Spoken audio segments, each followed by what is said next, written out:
Hello, everyone. This is Cheryl from West Motor Freight, and today I have the distinct pleasure, truly, really, of sitting here with Mr. John Clark, who's been with our company for 25 years.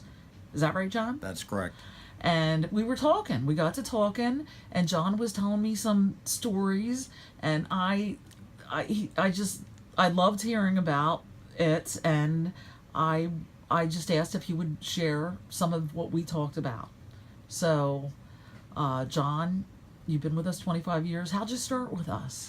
I went through at that time they had a 5-week training program, and I had a commercial driver's license, but that was just issued by the state after taking the test.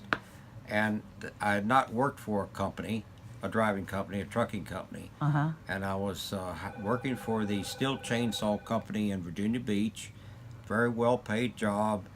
I was a supervisor, and because I was the last hired, I was the first to be laid off when they had a reduction in force. I was 50 years old. I had 2 children to put through college. I did not find a job in a local area that would pay enough to put these son and daughter through college. So I answered the ad in the paper. I came up here, I went through the 5-week training program. I was hired as a company driver. I found a friend in Pennsylvania, a good friend. And I worked for 5 years as a company driver. Then I decided I would buy my own tractor. I bought my own tractor in 1997, and I have been owner-operator since. I have also, both son and daughter have graduated from college, my paying the bill, and went to graduate school. Oh, that's great. That's awesome. Yeah. Well, I didn't plan on that part, but I took care of it. It was okay. Oh, that's nice, John. The dispatchers looked out for me. At that time, the company drivers could get home every weekend, which cost the company something, but that was the policy. I had a good home life. When I went home, I didn't have to worry about the boss chewing me out on Monday because I didn't do something the week before. This was really a good place to work. Good, friendly people.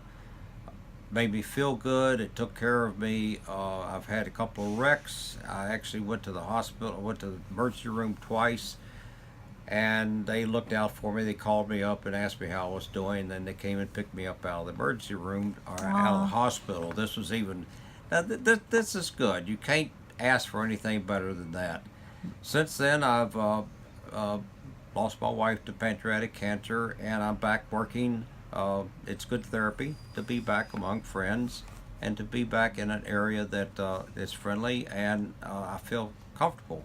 And also, at the end of the day, I feel like I have accomplished something for both West Motor Freight and myself and those around me. So, well, there's no doubt about that. I'm still We're here. so lucky. We're so lucky, Well, Mr. John Clark, to have you 25 years. You're so nice to talk to. I've enjoyed sitting here chatting with you this morning. I'm serious. This is the kind of thing that makes my day, because I am with you. When we were talking before this video, I said to you almost exactly what you're saying, that I like to get up every day and come in here because I'm fortunate enough as a recruiter to work for a company that I believe in, where there's actually really good people upstairs.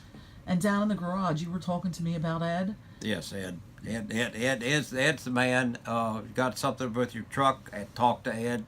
Ed knows the things, and he's friendly. He'll come up to you. He'll come up to you and talk to you. You don't have to ask him any questions. He'll just tell you everything that needs to know, and that's been good, especially owner operator. If I have a problem with my truck or just a situation, he'll tell me about it, and it can be fixed. That's no problem. Another thing, I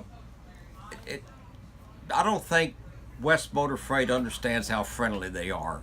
I don't think they do either. I don't think they I understand. really don't. When I go up there and I say, you know what, I can do my job because of you. Yeah. Because I just talked to Terry about this yesterday, and I say I'm not just like blowing smoke.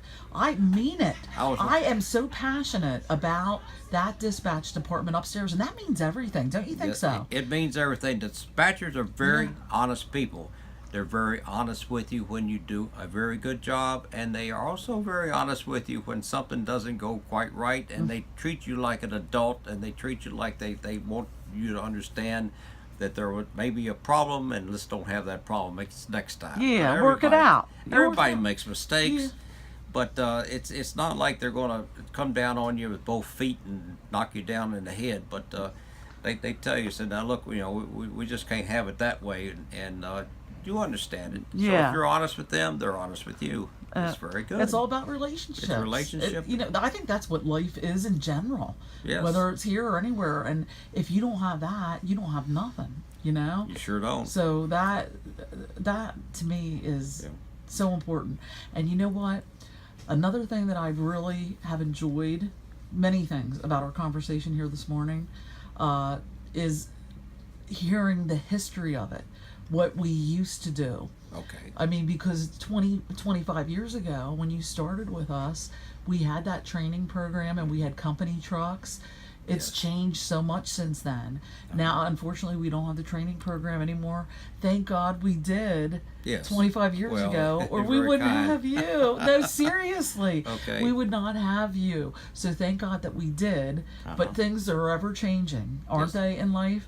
And now we don't have the training program, and we don't really have any company trucks left. We're pretty much all owner-operators now, at least out of the Boyertown terminal. I can understand There's a handful, of trucks left.